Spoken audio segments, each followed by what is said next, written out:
Hello guys, welcome back to ನನ್ನ ಹೊಸ mini vlog. ಇವತ್ತಿನ ಮಿನಿ ವ್ಲಾಗ್ ಶುರು ಮಾಡ್ತಿರೋದು ನಾನು ಮಣಿಪಾಲಿಂದ.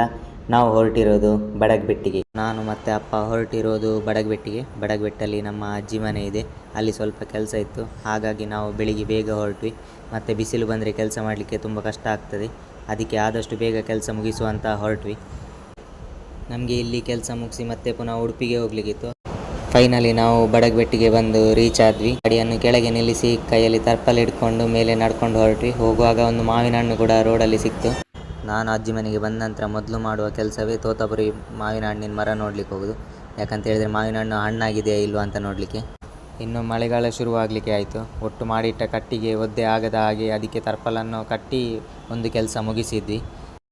ಈಗ ಹಲಸಿನ ಹಣ್ಣು ಮತ್ತು ಮಾವಿನ ಹಣ್ಣಿನ ಸೀಸನ್ ಆಗಿರೋದ್ರಿಂದ ಹಲಸಿನ ಹಣ್ಣು ಹಣ್ಣಾಗಿತ್ತು. ಅದನ್ನು ಕೊಯ್ದು ಅಲ್ಲಿ ಎಲ್ರಿಗೂ ಬಾಯಿ ಹೇಳಿ ಅಲ್ಲಿಂದ ನಾವು ಸೀದಾ ಹೊರಟ್ವಿ. ನಾವು ಬಡಗ್ಬೆಟ್ಟಿಂದ ಕೆಲಸ ಮುಗಿಸಿ ಹೊರಟಿರೋದು ಉಡುಪಿಗೆ ಯಾಕೆ ಹೋಗ್ತಿದ್ದೇವೆ ಅಂತ ಹೇಳಿದರೆ, ನಾಡಿದ್ದು ನನ್ನ ಫ್ರೆಂಡ್ನ ಮನೆ ಗೃಹ ಪ್ರವೇಶ ಇದೆ. ಅದಕ್ಕೇನಾದರೂ ಗಿಫ್ಟ್ ಕೊಡುವ ಅಂತ ಹೇಳಿ ನಾವು ಗಿಫ್ಟ್ ತಗೊಳ್ಳಿಕ್ಕೆ ಉಡುಪಿಗೆ ಹೊರಟ್ವಿ. ಮನೆ ಗೃಹ ಪ್ರವೇಶಕ್ಕೆ ಏನಾದರೂ ಒಳ್ಳೆ ಯೂಸ್ ಆಗುವಂಥ ಗಿಫ್ಟ್ ಕೊಡಬೇಕು ಅಂತ ಯೋಚಿಸಿ ನಾನು ತಂದೆಯನ್ನು ಕರ್ಕೊಂಡು ಹೋದೆ. ಅವರಿಗೆ ಗೊತ್ತಿರುತ್ತೆ ಏನೋ ಕೊಟ್ಟರೆ ಯೂಸ್ ಆಗುತ್ತೆ ಮತ್ತು ಅದು ಒಳ್ಳೆ ಕ್ವಾಲಿಟಿ ಇದೆಯಾ ಅಂತ. ನಾವು ಉಡುಪಿಯಲ್ಲಿ ಒಂದು ಅಂಗಡಿಗೆ ಹೋಗಿ ಸುಮಾರು ಹೊತ್ತು ಬೇರೆ ಬೇರೆ ವಸ್ತುಗಳನ್ನು ನೋಡಿದ್ವಿ. ನಂತರ ಅದರಲ್ಲಿ ಉಪಯೋಗ ಆಗುವಂಥ ಒಂದು ಗಿಫ್ಟನ್ನು ಆಯ್ಕೆ ಮಾಡಿ ಪ್ಯಾಕ್ ಮಾಡಿಸಿ ತಗೊಂಡು ಅಲ್ಲಿಂದ ಹೊರಟ್ವಿ.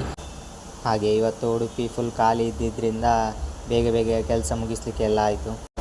ಇದಾಗಿತ್ತು ಇವತ್ತಿನ mini vlog. Thank you for watching. Lots of love.